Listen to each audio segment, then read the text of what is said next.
Okay, so before we get to this homework, before I set you loose to try to do this yourself, let's go over those three new concepts that we learned when we were just doing that analysis in a little more detail. Okay, so those three things that we learned were secondary dominant, tonicization, and modulation. And they kind of work in that order, meaning a secondary dominant is a super brief little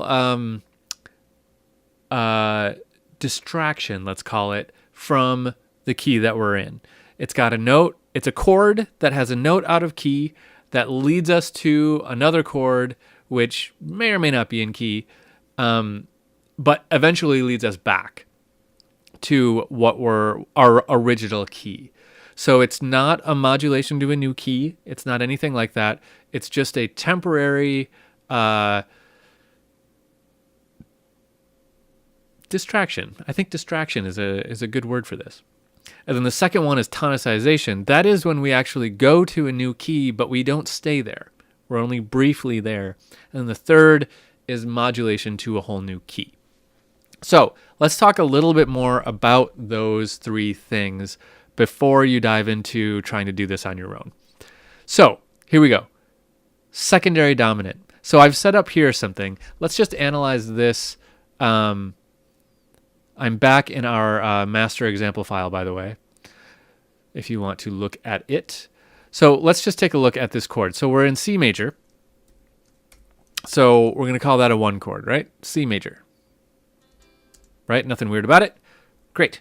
Now, here is a D chord. It's got a raised third, so it's a D major chord, and it has a 7th. So what would we call that?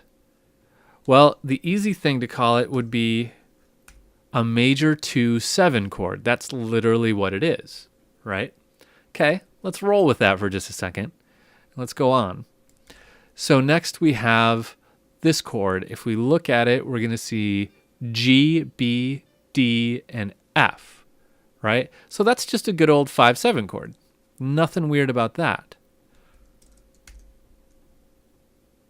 Okay, and then what do we have here? Tonic again. Okay. So, can we come up with a way, something better to say about this 2-7 chord other than 2-7? Is there something that explains this a little bit better? There is. What we could say is that this chord is actually a 5-7 of this chord. So this is G, and this is D7, right? So what this is doing is this chord is leading to this chord, which is leading to this chord. Okay, we're doing like a little like frog hopping between different lily pads. I'm just all over the analogies today. So we could call this a 2-7. Let's throw that up there for a second. But we could also call it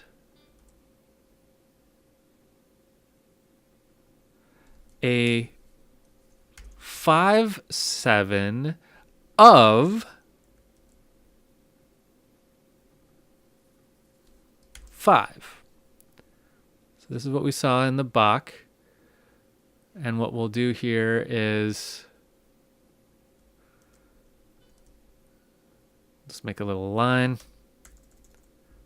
Okay. So it kind of looks like a fraction, like that.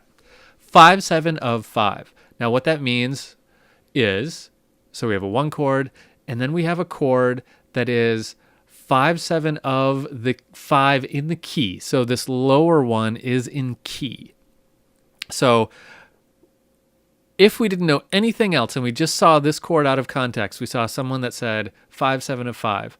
What that would mean is we'd find what the 5 of the key is, which is G, and then we would play a 5-7 of that. So basically we're going to treat it like we're in this key for just a minute. So this tells us we're looking for a G. We're going to pretend we're in G for just this one chord because of that 5. And then we're going to play a 5-7 chord as though we were in G for just this one chord. And that gets us this D7 chord. Okay?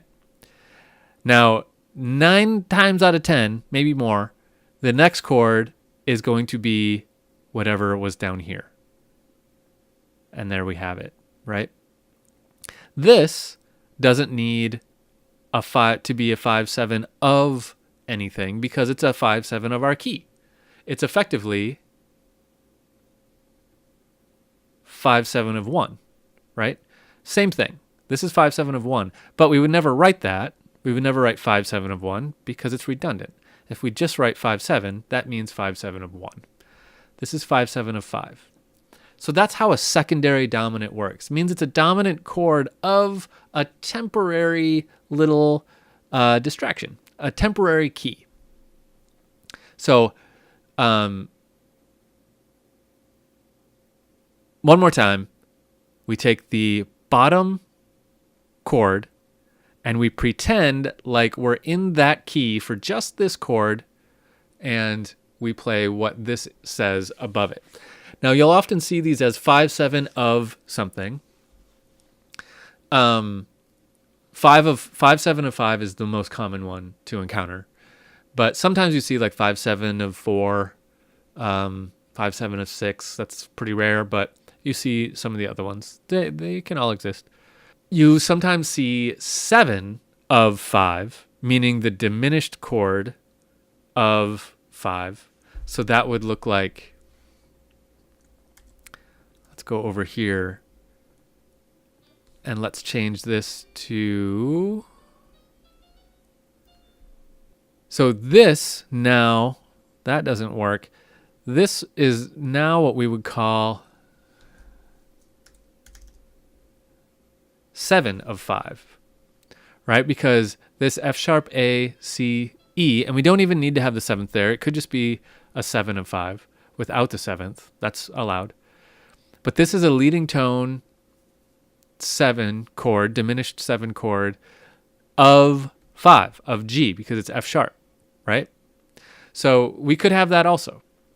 Those are the two most common. It's 5/7 of 5 and 7/7 of 5 that you see in leading tone or in secondary dominant chords.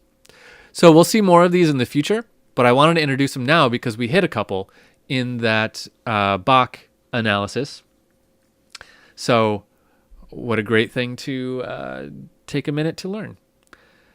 Okay, now let's move on and talk about a tonicization.